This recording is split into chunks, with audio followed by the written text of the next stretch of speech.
Good morning. Can't hear you. Good morning.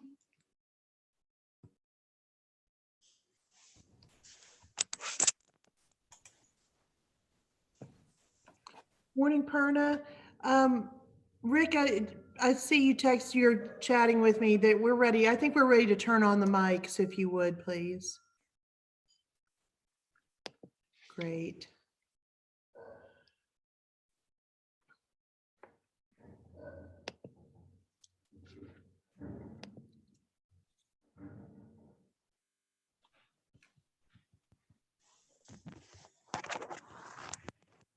Don't yet see Johnny on. Is Johnny on? Don't anticipate Johnny joining us. We're waiting for Fred, who said that he would be able to join us at the beginning of the meeting. You do have a quorum, though.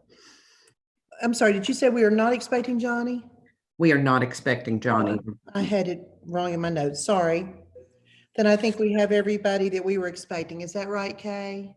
Fred indicated he would be able to join us at the beginning. Oh, there he is. I'm There here. he is. And he has Hey. joined us. Hey, Fred. Good morning. Good morning, everyone. Thank you all for joining us by Zoom. I have a few remarks I need to make at the beginning. This meeting is being streamed live on the internet, and the public has been given notice through the Herald Citizen newspaper and on the board's webpage of when and where to access the live stream. The board is streaming its proceedings live to ensure that the requirements of Tennessee's Open Meetings Act are met. To minimize background noise, please mute your microphones when not speaking. And I'll just apologize in advance for my dogs who will be barking because they always do. So, Madam Secretary, if you would please give us a roll call vote. Roll call, excuse me, not vote. Hilliard,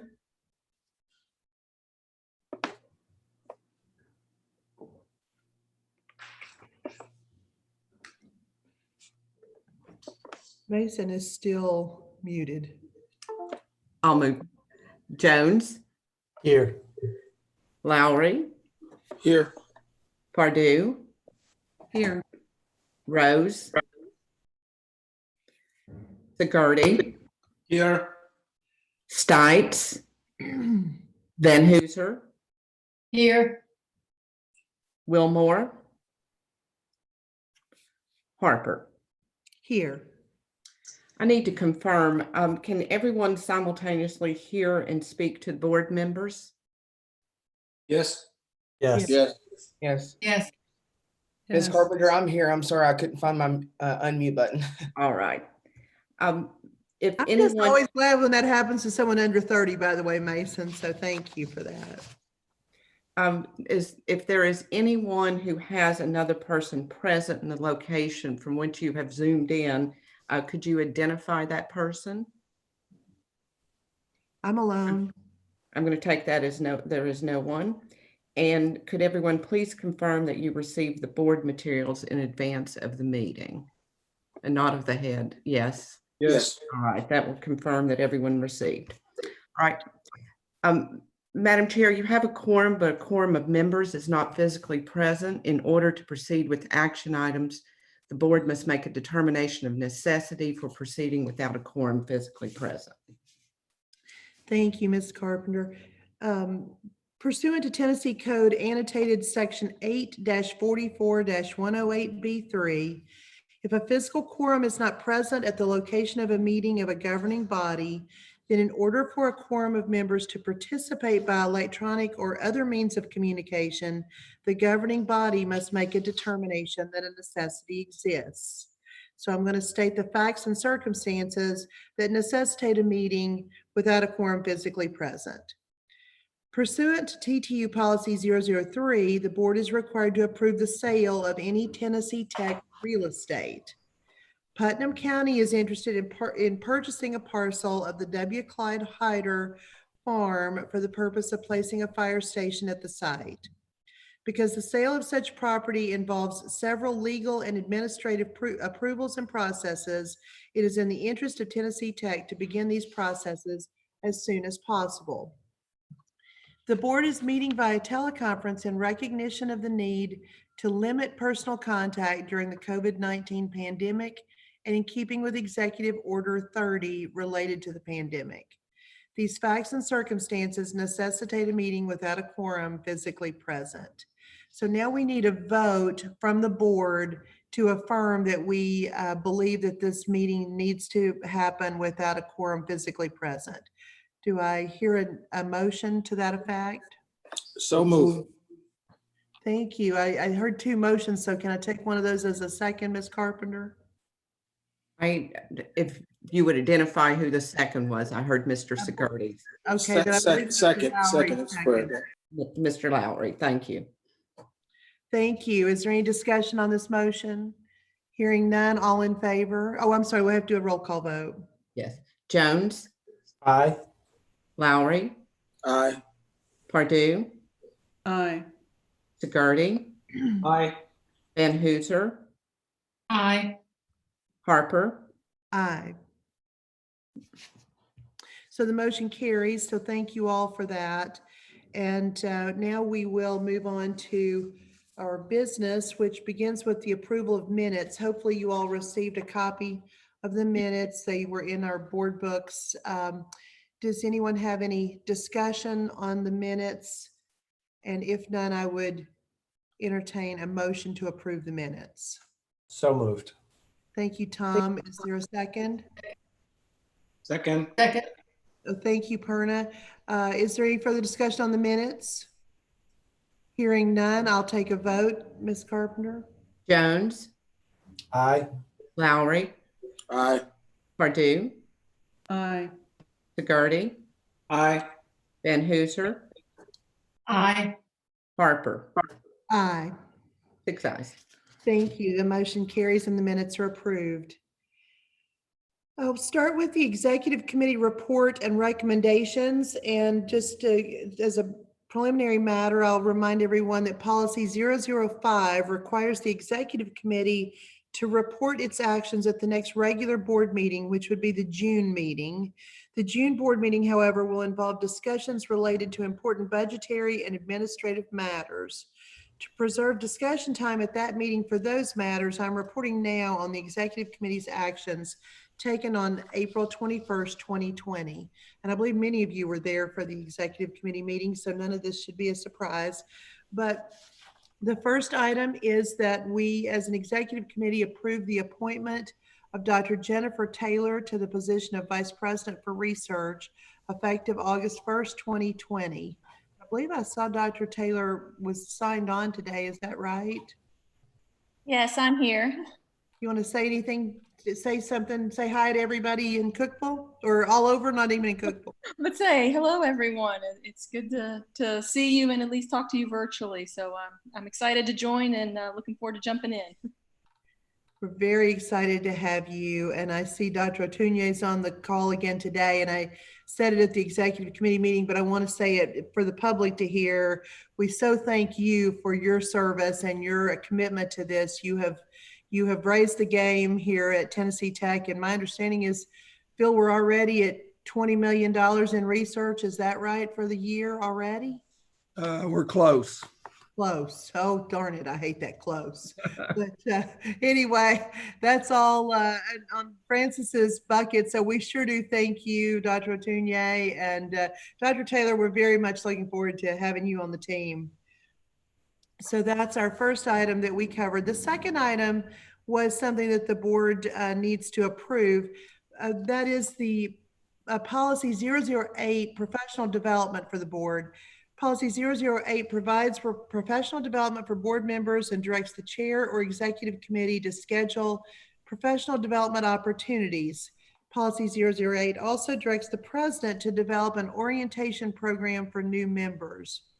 I'll just say as a preliminary matter, I think this has been one of the best things that we've done as a board, at least to improve my efficacy as a board member. I hope everyone else would agree that I think our information sessions have been, our professional development sessions have been great already, but now we will have if we approve this, we would have a policy a formal policy that would require this.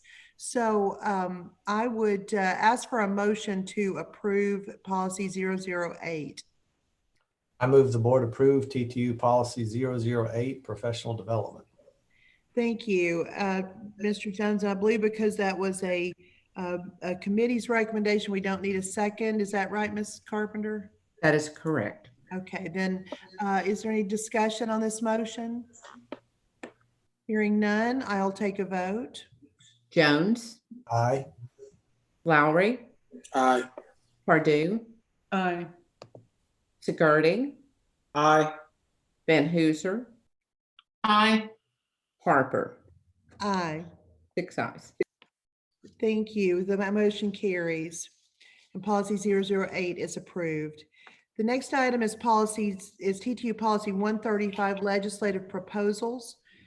Policy 135 restates the statutory requirements related to legislative proposals that might have a fiscal impact on higher education institutions and requires all such proposals to be submitted with the knowledge of the president, who will advance legislative proposals through established THAC and General Assembly processes. I would entertain a motion to approve this policy. On the committee's recommendation, I move the board approve TTU policy 135. Thank you, Mr. Jones. And since we have, that is coming from a committee, we will need a second. Is there any discussion on policy 135? Legislative proposals?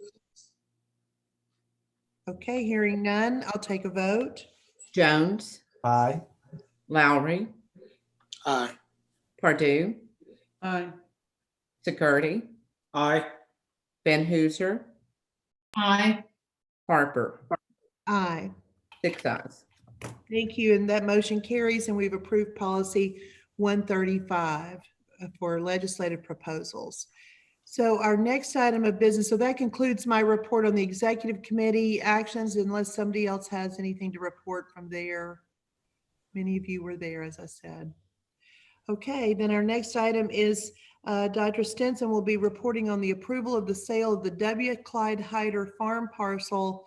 And let me see if I can get this right, a CPRA petition. We are requesting the board's approval to sell 0.517 acres of the W. Clyde Hyder farm to the Putnam County for the construction of the fire station. Because the farm was donated to the university with the stipulation that sale of the farm should only occur if Tech no longer has an ag program. We are also asking for board approval to petition the court to allow the sale of the 0.517 acres. Putnam County will pay $25,000 for the purchase of this property. W. Clyde Hyder and his wife Marie donated the farm to the university in 1996. They also donated money to establish a W. Clyde and Marie Hyder endowed scholarship at the same time.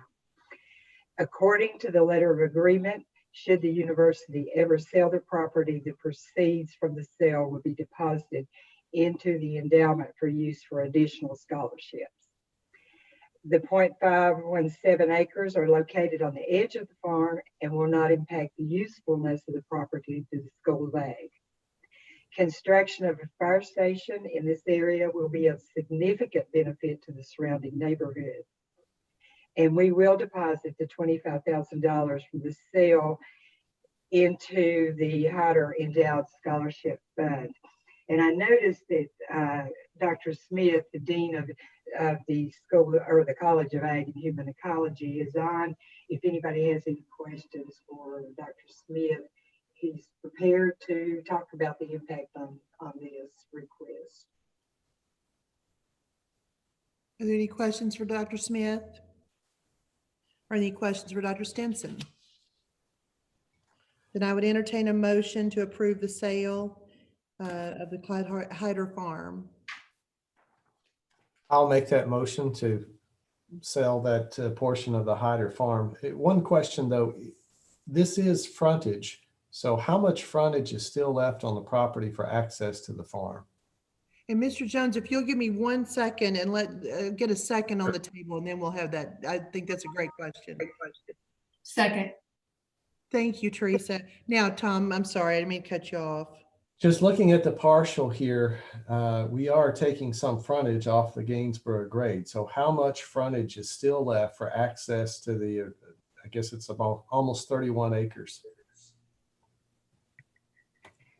Tom, I'm not sure exactly how much it is, but it's quite a bit. And I think Dr. Smith had said they still have access. So this piece of property was mainly located where it wasn't of real value to the farm. They were pretty much just mowing that. So, Dr. Smith, do you have something to add to that? Yeah, good morning, everybody. The piece of property actually used to house 2 old trailers, and it in no way impacts the farm at all, which is why I think it's a real benefit for everybody. Between the real main farm and that piece of property is a swale of like runoff and trees and weeds.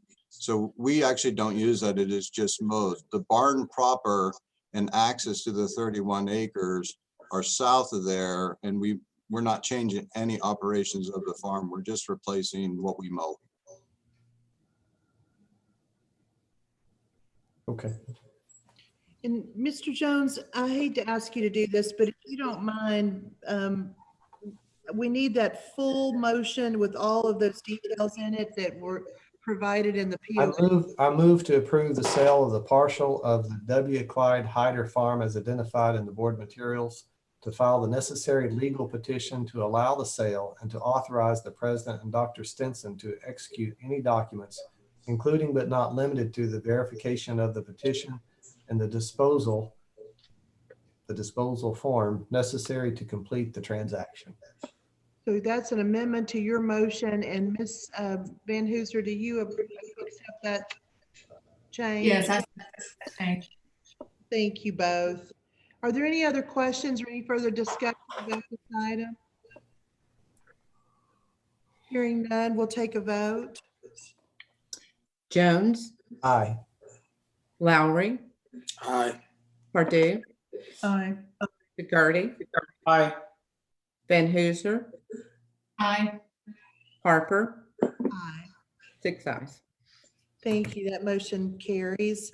And I want to just say, I think I'm proud of how responsibly we're handling a gift given by someone who's no longer with us, because I think about that sometimes. You hear about, you make a gift and, you know, things, people kind of, they get off track with what you intended. So I'm glad we're staying true to what was intended here.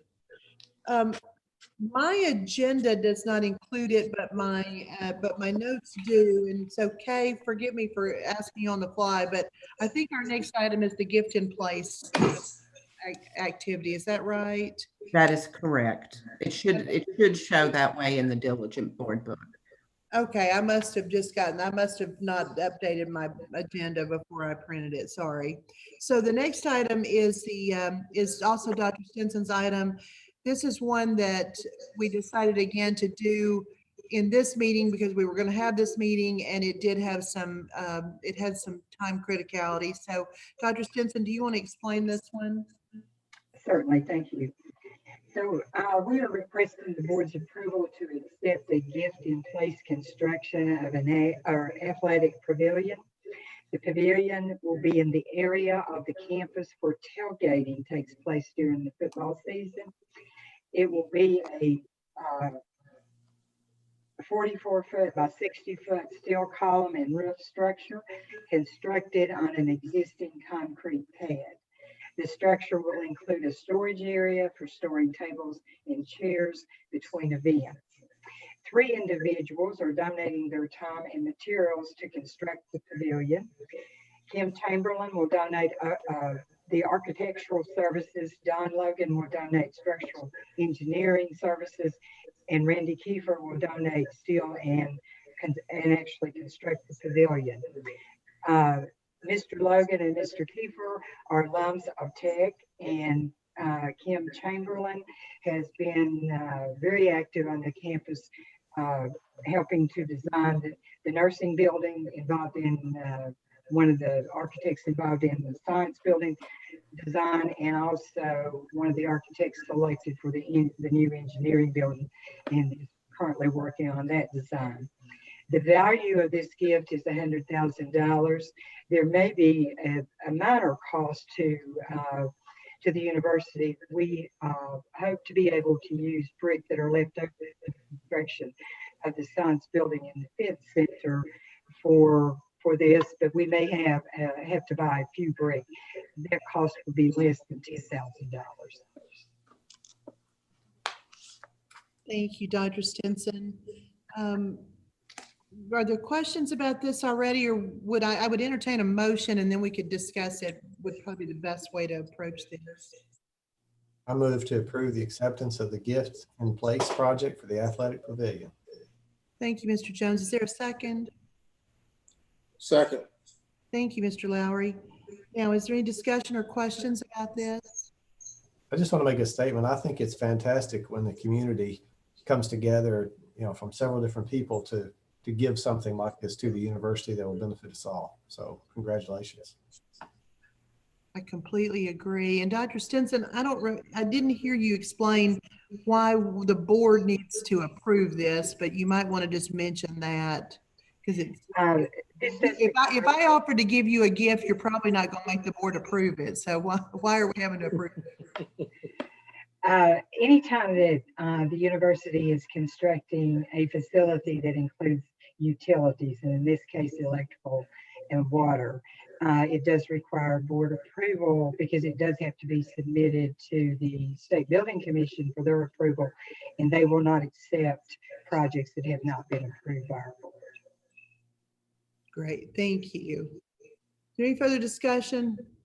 I'll second what Tom said. This is a great example of what the Cookeville community does for the university. Any further discussion? Then we'll entertain a vote. Ms. Clark? Jones, Aye. Lowry, Aye. Pardue, Aye. Segurty, Aye. Van Hooser, Aye. Harper. Aye. 6 ayes. Thank you. That motion carries. So Dr. Stinson, you have approval for that project, and with great gratitude, and I hope you will express that to our donors in this case. The next item on the agenda, I have mixed feelings about, and I'm very excited about one part and very sad about the other, but our current board secretary, I can't remember her name. She used to work here, but she's going to retire now, so we're going to forget about her. But no, Ms. Kay Carpenter has announced that she's going to retire on June the 30th. And as I've said to her, it's amazing when people get to retire so young, so that and healthy and in a good place. So, but she has announced she's retiring on June the 30th, and that will leave us with 2 holes in our organization. The first will be obviously the general counsel role, which is a big one and an important one that we will need to fill, and we will do some sort of a search, or Phil, I assume maybe you'll address that in your report, or can, but we'll be looking for a new general counsel, and that's going to be big shoes to fill. But from our seat as board members, critically, we have enjoyed the services of Kay for all of that, for supporting our board activities as the board secretary. And so we need a new board secretary, and Phil has suggested what I think is an excellent choice as to appoint Lee Ray, who is currently serving as chief of staff, and we would add this to his responsibilities to serve as board secretary starting July the 1st, 2020. I don't think we could do better. I think we've been blessed with, I know, the best board secretary and best board support of any of the LGIs. There's no question in my mind about that. And I think we'd be blessed to have Lee as the follow-on to this, because I know he cares greatly about the university, and he has the legal background to know how to manage this, and he's just a good friend to all of us on the board. So I would entertain a motion.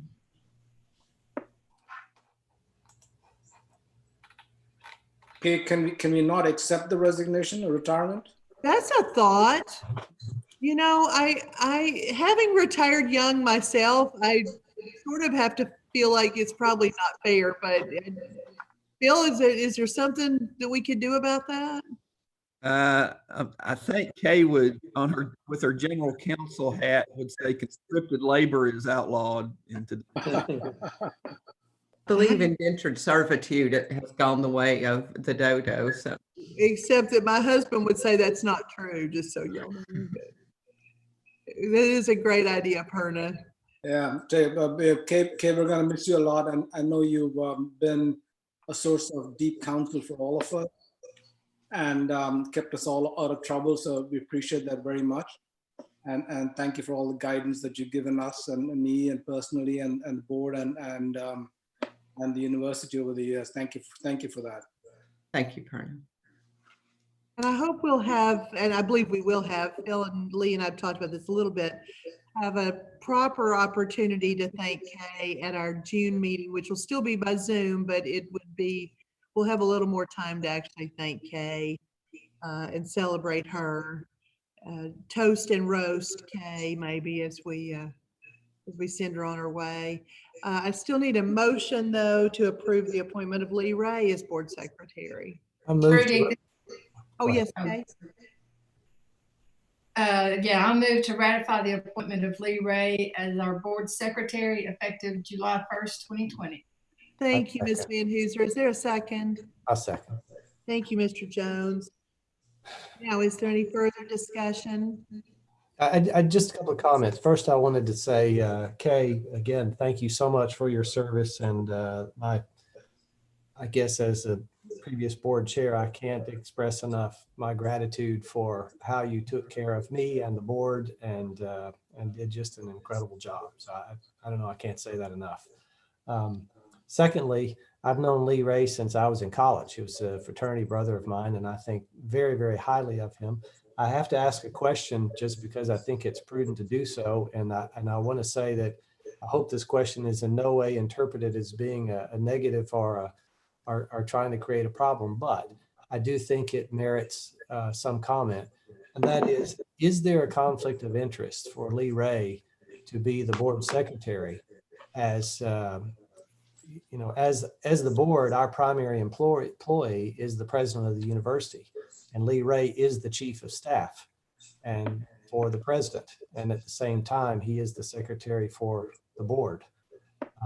I don't have a problem with that, but I do think that that's a question that could be asked. And so I think that Kay maybe is our current legal guidance, and Dr. Oldham, I wish you'd comment on that. Kay, do you want to take a stab at it first? Well, the reporting, as I understand, the reporting structure will be the same as the reporting structure that I had. I reported directly to the president and had a dotted line report to the board. So my understanding is that structure itself is not the same. I mean, is the same.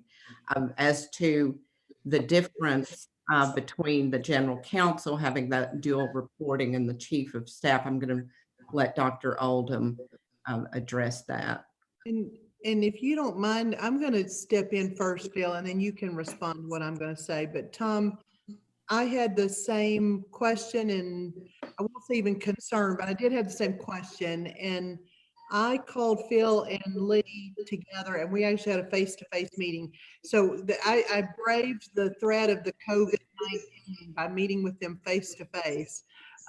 Because I thought this was important, and we had a strong conversation about the fact that while the reporting relationship is the same, there is a closer day-to-day kind of relationship between Lee and the president, but at the same time, it is the same, on paper, it's the same reporting relationship, but Lee and I had a conversation, and Phil was there for it, where I reminded Lee that he will have to take off his chief of staff hat and put on his board secretary hat when he's dealing with us. And that those really will have to, that the board secretary role will have to trump everything else when he's dealing with matters that involve the board. And so Phil, I didn't mean to preempt you, except that I wanted to be sure that I laid the groundwork, that I've already kind of covered that, but I want Phil to respond as well. No, thank you. And I couldn't agree more. The relationship that Kay and I have had professionally, both as her in her role as general counsel and her role as board secretary, I see is exactly the same as the relationship that Lee and I have. Lee and I do work together on a daily basis in his role as chief of staff. But as board secretary, he certainly has the independence to operate completely dedicated to board activities. I would encourage that, just as I have with Kay. The thing about Lee, however, that everybody needs to understand, and those of you that know Lee know this very well, is that Lee's a very loyal individual, and I certainly know that he's loyal to me. But fundamentally, and why he's a perfect fit for this, he is 100% loyal to Tennessee Tech, and he puts that relationship with the university above everything else. And so there's no question in my mind that there will be no conflict of interest, because Lee will be totally dedicated to Tennessee Tech and to the board activities that support the university. So I feel very good about this. I appreciate Lee's willingness to step in at this time. And as you can tell from his bio, he's got a almost an ideal background experience base for this activity. So I appreciate his willingness, and I appreciate the board's. Phil and Trudy, quick question. Is it normal that the general counsel is the board secretary, or that isn't, that there isn't a strong linkage there? It's you see some of both, Perna. Among I think among the universities in Tennessee, you will see some cases where the general counsel is also the board secretary. But you also see a number of situations where the chief of staff is serving in that capacity as well. So it's, I don't know if it's 50-50, but it's sort of a mixed bag.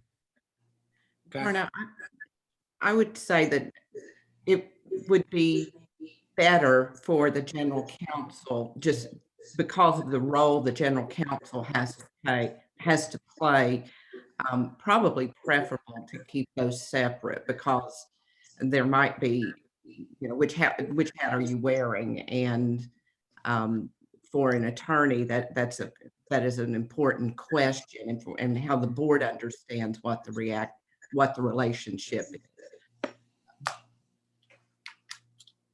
Just a final comment. I certainly agree with all the comments that were made. And as I said at the beginning of the question, I don't have any issue with it. I do think, to me, the board secretary serves as a facilitator for the board and for the university. And in Lee's role, I think he's in the perfect position to do that and help us to manage this responsibility of the board. One thing that's always the catch-all is, and just to state it, is that if the board is an independent body to some extent, and so at any time, if we feel that there is an issue or a concern, the board can always address that, and always, in some form or fashion. I mean, I hate to say it because I don't think it'll ever be an issue, but the board, if we feel that that's an ever responsibility, the board can certainly act to replace the secretary if necessary. So again, I don't think that's an issue, but I just don't want any other concerns to be brought up about that role. So I'm very pleased, and I'm pleased to have made the motion, and I think Lee will be outstanding, and I look forward to it. Thank you. Thanks to all of you for your questions and comments. Are there other thoughts? I will say Kay has spoiled us, so I don't know, Lee, if you're going to spoil us as much as she did, but Kay has spoon-fed us for 3 years now. So good luck with that. Taking over a role that somebody else has spoon-fed everybody for. Chair Harper, may I just say, Please. yes. appreciate all the comments, and they're not anything I didn't think of when the president first asked me if I would take on the role. ETSU has the setup where the chief of staff serves as the board secretary, and Kay and I have discussed it will solve that problem of confusion on whether she is the board secretary or the legal counsel. The legal counsel we hire will still be the legal counsel for the board. I want to make that clear. I'm not the legal counsel for the board. I will serve as the board secretary. If you worked in this office, which I guess that's just Diane, you would know that Bill and I are very independent on our ways of thinking, on our positions. I think it's probably easier for me to address him when we need something to be done differently than it is for the rest of the cabinet. So I don't foresee any problem when we have to separate our roles there. But I definitely understand that I'm working for the board as the board secretary, for him as the chief of staff. But overall, I work for Tennessee Tech University. And I'm happy to answer any questions that you may have. Thank you very much, Lee. Thank you. And unlike Tom Jones, I was not your fraternity brother, but I did know you in college, so I'll disclose that. Is there any further discussion? Thanks to all of you for your comments. Any further discussion? Hearing none, we'll take a roll call vote. Jones, Aye. Lowry, Aye. Pardue, Aye. Sigardi, Aye. Van Hooser, Aye. Harper, Aye. 6 ayes. Thank you all. That motion carries. And Lee, we are very excited about working with you, and at the same time, very sad to be losing our day-to-day relationship with Kay, but I hope that we will be able to stay in touch with you, Kay, and that I know you'll be keeping up with us, that's for sure. I've been asked to just remind everyone to keep their microphones muted if you're not speaking. And I believe the next item on the agenda is the president's report. Thank you, Chairman Harper.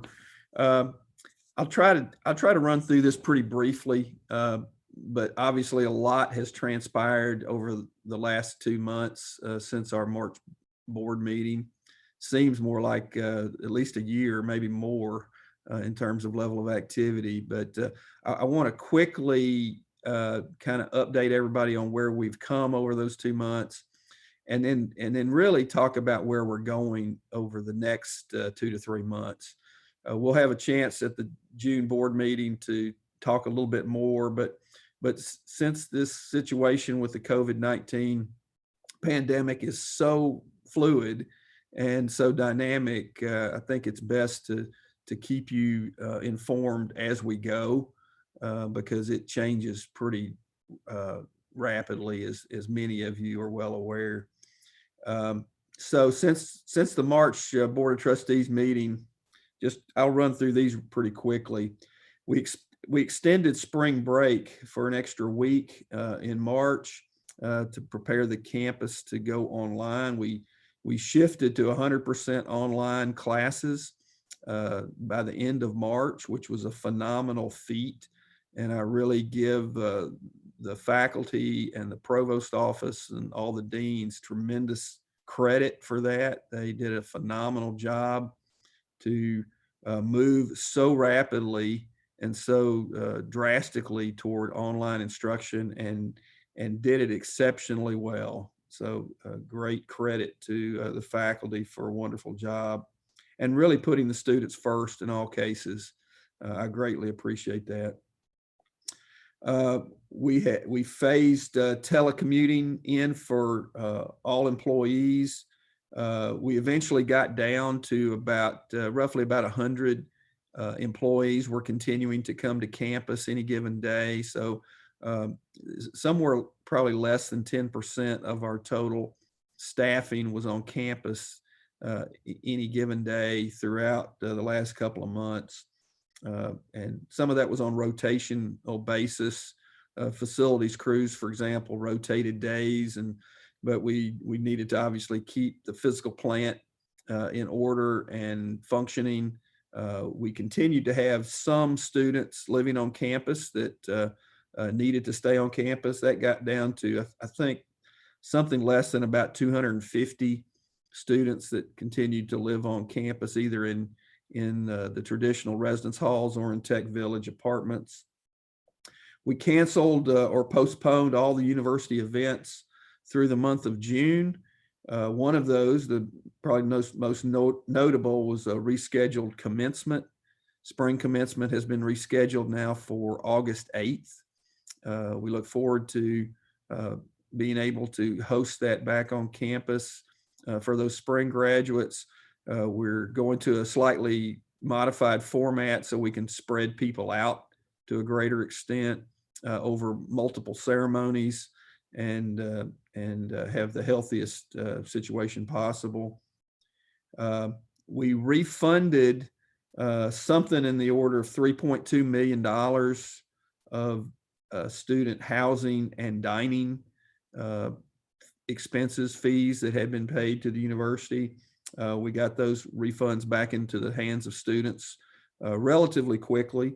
And that was, again, to the credit of Dr. Stinson and her staff for developing the process of how to move those dollars back into student accounts and get those refunds processed relatively quickly.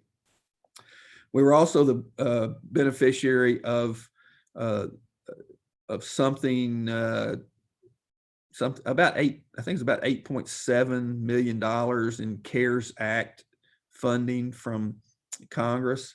About $4.5 million of that went directly to students as directed in the CARES Act funding. And so we were able to distribute those dollars to something over 7,000 students that were deemed eligible to receive those by the Congressional Act. And those got processed, again, very efficiently. Students didn't have to request them. They just went directly into their accounts. And if they had bank accounts set up, it was just a direct deposit.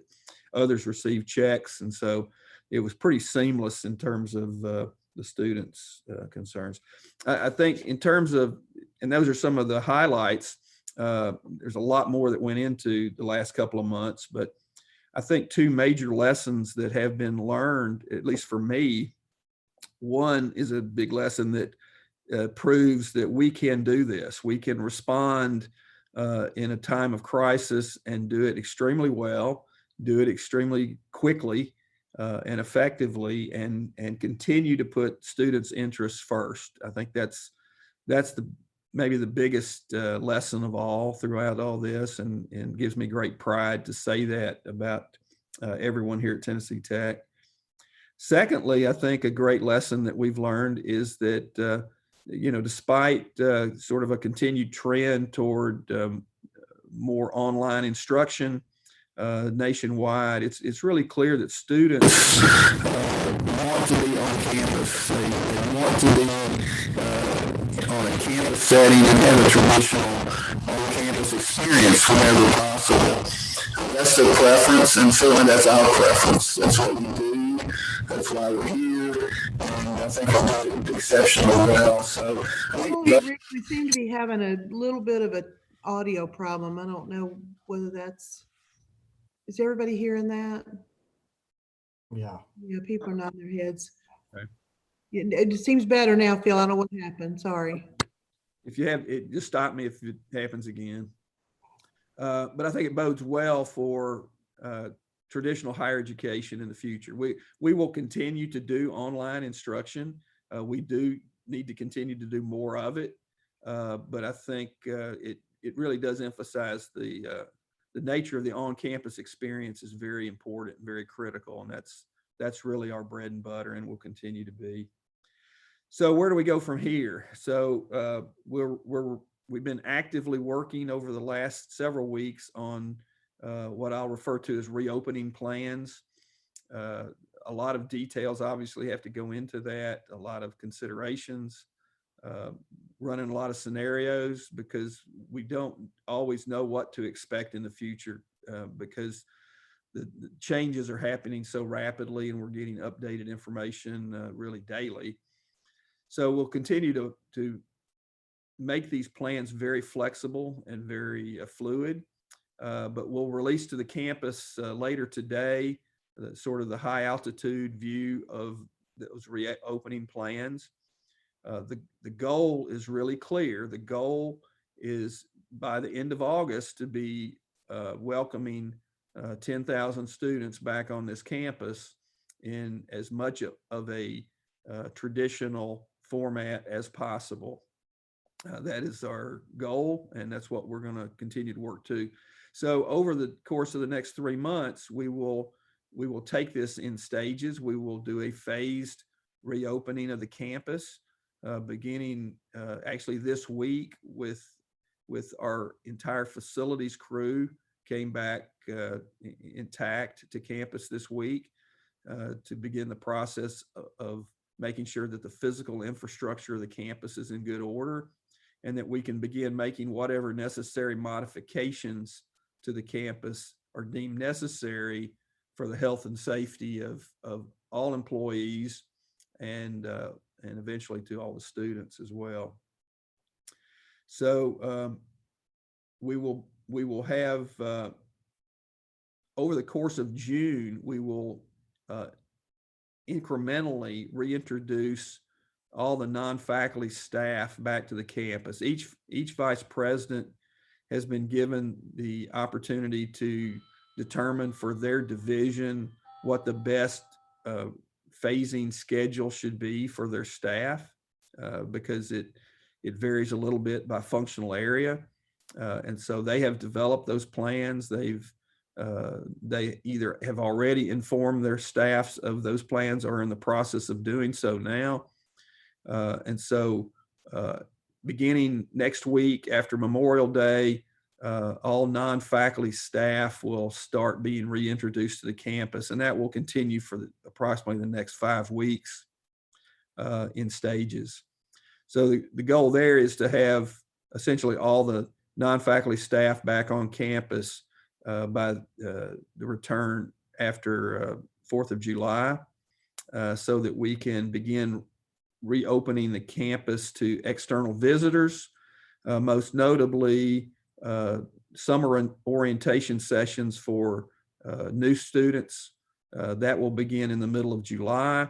Those will be group sizes of 300 or 400 at a time. Again, the plan would be to keep them in smaller groupings at that point in time, not all 400 at once in one setting, spread out a little bit around campus, but it would give us an opportunity to validate some of the campus modifications that we've put in place through the month of June with hand sanitizer and cleaning regimens, face masks, other types of protective equipment that would be called for to keep the campus safe at that time. Residence halls will open for fall semester August 20th, and then fall semester classes are scheduled to begin August 24th. So it's a whole ramp up period throughout the summer. Give us time to test out a lot of these modifications that we're making along the way and try to ensure that everybody is safe and healthy in the process. Clearly, based on how this virus behaves, a lot of this is going to fall on personal responsibility of everyone involved to take care of their personal health and to self-isolate when appropriate. And so we will take steps to try to encourage and ensure that happens with employees and students. And we're encouraging employees as they come back to campus, if they're in high risk groups or have health concerns with themselves or family members, that we will work with individuals to ensure that they can continue to work remotely wherever possible as well. So it's not a one size fits all by any means. We're gonna take this fairly slowly and judiciously and work with individuals for their special needs as they arise But again, the goal is to work toward having students back on campus at the end of August. So there's a lot of other effects and impacts that this has. Maybe most notably is on budgetary considerations and operational norms for the campus. And this is a ongoing situation as well that we're monitoring. So let me just give you a quick update on that. State tax revenues, like most places in the country, are significantly down in Tennessee. The legislature passed a budget before they dismissed their session earlier in the spring in April. At that time, and when we met in March as a board, the state budget was was a good situation for us at Tennessee Tech. We felt very positive going into this next budget cycle. I mean, clearly a lot of that has changed now due to the response to the pandemic and the slowdown in the economy. The legislature is scheduled to return into session next week after Memorial Day. It is expected that they will take a new look at next year's budget based on the most recent revenue projections for the state. And I think we should all expect some downward trend in our state funding budget for next year. So there's a very good chance, in fact, a high likelihood, that at the June board meeting, we will be revisiting our budgetary projections for this next fiscal year and making some possibly significant adjustments at that time. Since we don't know exactly what that's going to look like yet, we're probably still at least 2 to 3 weeks away from that. It's hard for me to predict, and I don't want to get too far out ahead of what the legislature might do. So we're just going to stay tuned. We are certainly looking at all options on campus currently to prepare for that, whatever the case might be. And so we'll just stay tuned for that right now. Keep in mind that roughly 70% of our budget is enrollment driven due to tuition and fees. About 30% is from state funding. So although the state funding level is important, the enrollment piece is even more critical in terms of our total funding picture. So, we're also watching enrollment carefully. And you'll be pleased to know that our summer school enrollment is actually up year over year. We're up right now, I think, roughly about 3% over last year in summer school enrollment, which is a good sign. I don't know how to interpret this, quite honestly. This is a set of circumstances that none of us have seen before, and so the student behaviors are relatively unpredictable and unknown to us as well. But summer school enrollment is up. That's a good thing. Fall enrollment, we'll have a better picture for that, and Dr. Johnson will be able to share that with you, I think, in June. But fall enrollment, we're looking at very carefully. We're taking some very aggressive steps to try to solidify the fall enrollment numbers, looking at those registrations for summer orientation, also looking at returning student registrations, and really the entire campus is heavily involved in this beyond the admissions staff. Faculty in many departments are reaching out to students personally, both prospective students as well as returning students, to check in with them, to encourage them to continue their education, find out if there's ways that we can be of help to them, and to reassure them that we're going to continue to help them in a safe and healthy manner. So we'll continue to look at fall enrollments. The numbers actually look fairly decent right now, but there's just some unpredictability out there we got to keep track of. So current steps that we're taking, and I'll leave you with this, we're waiting to see on the final state appropriation budget. We're actively looking at potential areas on campus for cost reductions or cost savings that we could apply if necessary. And we are reevaluating tuition levels. Keep in mind that the tuition proposals that we've put forward so far for next year and have been approved by the Tennessee Higher Education Commission are all contingent on state funding levels. So the Tennessee Higher Education Commission met last week and they actually deferred any further action on tuition proposals until later in the month of June after the General Assembly finishes their work with next year's budget. So there will be opportunity to revisit that, and we'll see what we have available at that time. And we're also launching additional marketing and outreach efforts. Outreach efforts I've already mentioned with a number of departments, faculty, and staff reaching out to students, but we've shot a new commercial spot for television that will start running next week. And we're launching some new billboard ads around the state as well to try to develop a higher level of confidence in students returning to campus.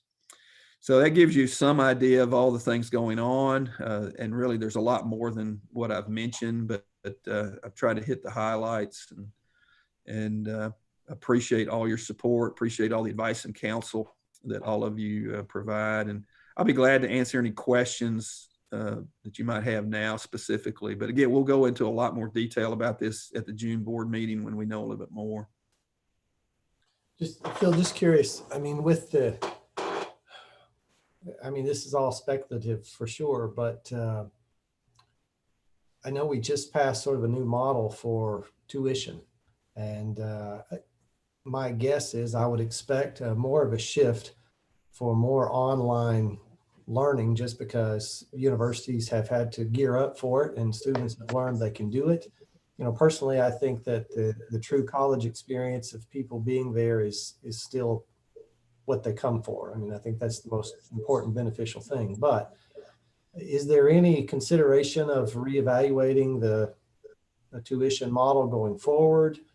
Do you have any expectation of a new balance of, percentage of students here versus that might prefer to remain online? And you mentioned earlier, I'm sure we'll have some high risk students. If I was a high risk student, maybe my choice is to try to do all of college, or at least for the next year, online. And maybe that's too broad, but those are just the thoughts spinning in my head, is how is this going to change the university fundamentally for enrollment, for a mix of, residential versus online students? That's a great question, Thomas. It's one that we're actually talking a lot about those things. I think the overwhelming response that we've received from students has been that they want to be back on campus, that they know that they can do online classes, but that's not their preference. That's not what they want to do. I think from our standpoint, we've learned that we need the flexibility. We need the agility to be able to not only shift to online when necessary, but to be able to use the technologies to help supplement and accentuate the learning experience for students. And so, we will continue to press on with utilizing all those technologies. So that aspect, I think, will continue to change. I think it will.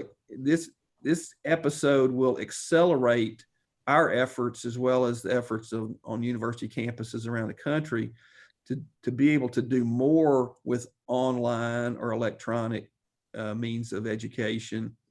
But I think it'll also emphasize what aspects of the on-campus experience are really valuable and try to make sure that we're able to continue to do those as much as possible. As far as the balance of students, you know, what we're seeing is most students are still very comfortable with our registrations for summer orientations are pretty close to normal, you know, for incoming students. The returning student numbers are not far off what we would have expected normally, and actually continuing to climb. I think the financial impact of this on a number of families is a significant concern. I think the fact that we launched the Tech Promise initiative, you know, the board approved that in March to start this fall. I think that's the timing of that couldn't be better, to be able to assure the lower income families that, you know, the educational experience at Tennessee Tech is still very reachable, it's affordable. But I think in terms of tuition, we are going to have to take a fresh look at the overall balance and see, you know, if we're hitting the right price points. And we will absolutely be looking at that. Interesting though, I just saw a report today from a competitor institution in Tennessee, one of the UT campuses that went to a flat rate program just 2 or 3 years ago. They have announced that their 4-year graduation rate has climbed over 10% since they went to the flat rate tuition program. So I think going to the flat rate is the right thing to do. Well, I have no question about that. Exactly what the tuition level is something we need to continue to look at. Budgetary concerns with this new world? Oh yeah, absolutely. Fortunately, I think we were in a relatively strong position entering into this financially. So we're good right now. What we're trying to hedge against is what's coming in the future. And since that's so unpredictable, you really have to take a very, I think, conservative approach to planning and trying to get ahead of what you might expect. And hopefully it turns out better than it could be. And then we just have more flexibility in the end. But we're trying to take a very conservative approach, and we'll do what we need to make sure we're in good shape going forward. Phil, are we taking on the responsibility of PPE for our students, or are we asking them to take the responsibility for that? Where we are right now, Perna, is we're in the process of trying to procure enough face masks, reusable face masks, for all the entire campus population throughout the summer. It's that same audio problem again. I don't know what's happening. So if everybody will mute, and maybe that'll help. Sorry to interrupt you, and Phil, you got muted. So I'm going to mute myself and then. I got muted. So we're taking steps to procure enough disposable face masks for any visitors coming to campus with SOAR sessions and such through the summer.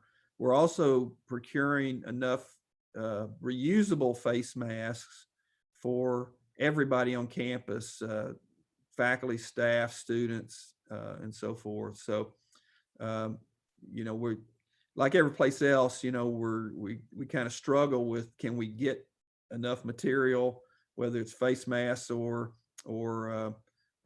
hand sanitizer or other materials. We're feeling better about all that right now, but we're still fairly early in the stages of getting all that actually here. We're finding vendors that can supply it, we think, but we're working on all that. So, you know, your question is, are we taking responsibility for getting it? In the most part, we are, Perna, at least for the most significant items like hand sanitizer, face masks, and so forth. President Oldham, I just wanted to thank you and the Office of Communications and Marketing for postponing commencement. I was originally supposed to graduate and walk in the fall, and then I decided to move it to the spring. And so that was kind of my fault, but I'm glad to know that you all have worked to postpone it and you're not canceling like other universities have, just because it's so important to first generation students as well as every graduate. It's an important ceremony, so I appreciate you all postponing that and giving us that opportunity to actually walk and have a commencement ceremony. Thank you. Thanks, Mason. I appreciate that. Dr. Oldham, just back on the PPE, if there's something that we can do to help you get it, that is Thermo Fisher, we certainly have really good access and a prioritization process that would obviously prioritize institutions like Tennessee Tech as a current customer. But I have a different question for you. What's the university's position on or thinking on testing, COVID testing and contact tracing? Is that something you guys have looked at or what?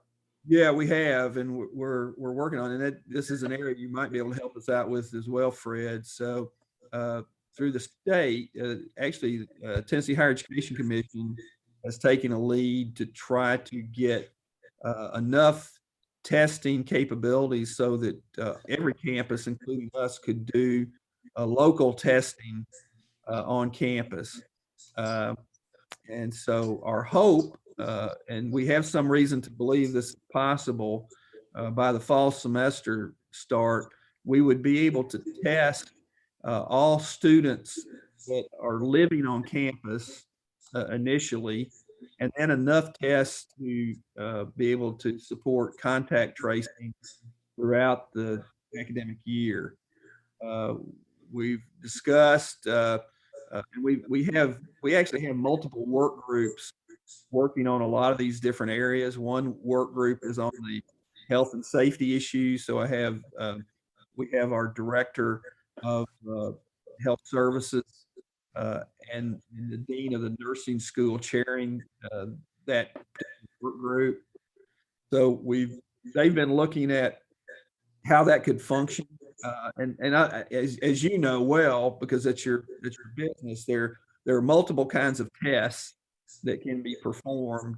We've been looking both at the PCR test through the state, which is arguably the most accurate at this point in time, but also takes a little bit longer to get results back generally.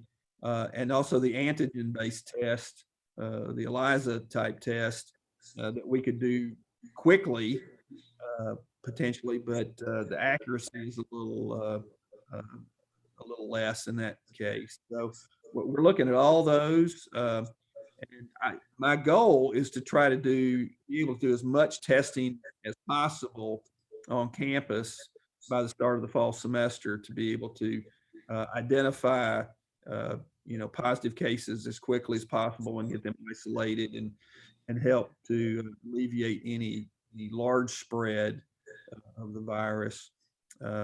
I think everybody understands, I think, that testing is very important, but it doesn't solve all your problems by any means, because you could test negative today and then be positive tomorrow. And so I don't think we can test enough to eliminate the spread totally. We could slow it down, and that would be our goal. Yeah. Okay, great. If there's something I can do to help, let me know. But the aseptic transmission is really what you're trying to find out with the testing. Just one other question, different subject, is based on the current budget concerns, is there any impact to the engineering building? Are you concerned about that at all? Well, so the state had already pulled all the capital project funding for this next year. Okay, so it doesn't slow us down actually right now. We were already given over $3 million in last year's legislative cycle to do the planning of the project. So that continues. We're still at least 12 months away from having construction documents. So the project continues. Our fundraising continues. We're at approximately $5.2 million now in funds committed to the engineering building. So we'll continue to fundraise and over this period of time. to get the rest of the match. And whenever the state is in a better financial situation, they will start funding capital projects again. And I have no doubt the engineering building will be the #1 priority. So it may slow us down a little bit in the end, but I don't think very much right now. Thank you.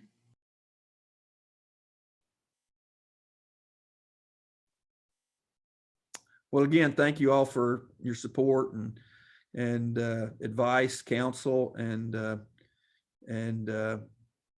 some of you, I probably will be reaching back out to you with additional questions or maybe some things you can help us, particularly on the testing side, Fred. I think that would be very helpful. Definitely. Let me add my thanks to you, Phil, and to your team and to the faculty for stepping up to this. I get to see the faculty side of this, at least on a tiny little limited basis, teaching one little class, but I got to go from 0 to 100% online in about a week. And I will tell you, for an old dog, that was a new trick that I wasn't expecting to need to do. But Dr. Smith Andrews kept telling me I could do it. She said, don't worry. And anyway, interestingly, the faculty, and I just kudos to the faculty, but not only Sandy, but others, the faculty members themselves actually provided support to other faculty members. And it was a remarkable team effort, I think, to get the whole faculty pulled into online at the same time. So I don't think we could have done that if everybody hadn't leaned in. Everybody that already knew how to do it was helping the people who didn't already know how to do it. So that was really great. And I kudos to the computer people, whatever that group is. Phil, what's the name of that group that did all that work to get everybody all the facilities and the equipment and stuff they needed? Yeah, well, information technology services, as well as the Bedelia Russell and her. Bedelia is the one I was thinking of, whatever her group is called. Yeah, they all did a great job. Yeah. So anyway, thanks again to all of you. Any further questions for Phil or for anyone else? The thing I have on my next on the agenda is other business. Is there any other business to come before the board? Hearing none, then I think I will call us adjourned, and our next meeting is scheduled for June 23rd. Is that right? That's correct. Thank you, Kay. So I will see everyone again, I think virtually again. That's our plan now, right? Is to do this next meeting also by Zoom, correct? That's correct. All right. So I'm Zoom shaming. If you don't turn on your video, I only assume you're in your pajamas. exactly. Well, Kay had some technical difficulties with her. She already confessed to me she was not going to be able to be on, but everybody else, we appreciate you all being on, and thank you again. And we will see you all virtually on June 23rd, and maybe before then if we have a need. Thanks again to everyone. Thank you. Thanks, Trudy.